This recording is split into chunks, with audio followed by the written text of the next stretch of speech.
On the morning of June 13th, 1939, an open truck filled with men from St. Andrews headed off to St. John to welcome King George VI and Queen Elizabeth, arriving by train from Fredericton. As the men drove towards St. John, they passed security checks, and then they found the streets bedecked with flags and bunting. The King and Queen were nearing the end of their wildly successful North American tour. They had traveled all across Canada and into the United States.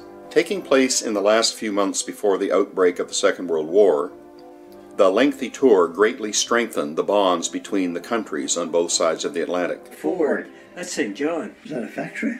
It was a big parts distribution center for the Maritimes or more. Bill O'Neill went along with his movie camera, loaded with colored film. So that's probably Bill in the reflection of the window, is it?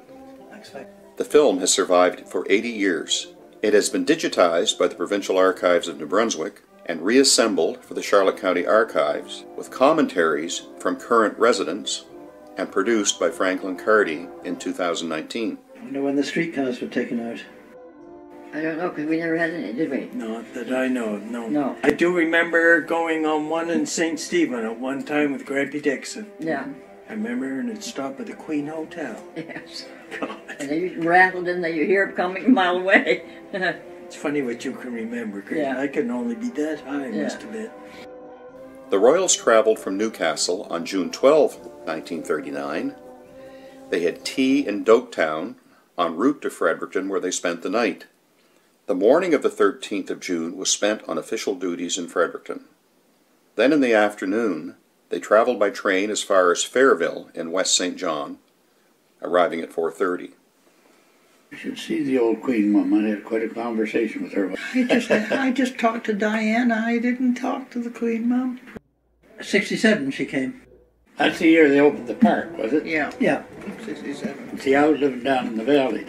You got to talk to Diana, though. She was quite personable to those kids that worked at the hotel at the time. 39, they were in St. John. That was, yeah, but she was queen then. The Mounties were on parade. The bands were marching.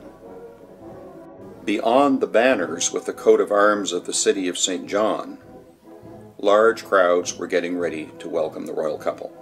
John Williamson remembers the occasion.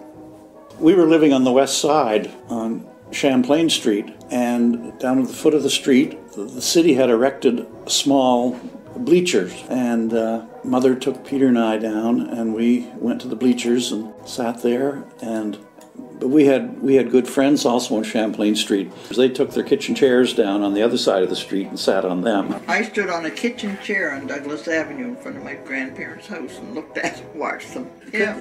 The King and Queen disembarked at Fairvale Station, near Sims Corner, where they were welcomed by officials. Suddenly appeared on the back of a train. 39. This is the train here now. Across the street, Bill O'Neill was watching with his movie camera running. King and Queen.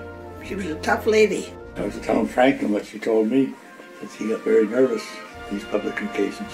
She may have, but she had said, a mind of her own. She said to me, she said, "Do you know how I get through these things?" Hmm? She said to me, "Do you know how I get through these?" And I said, "No, ma'am." She says, "I have a nip." Did she? Yeah.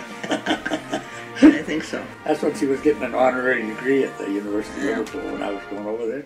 That was the funniest thing.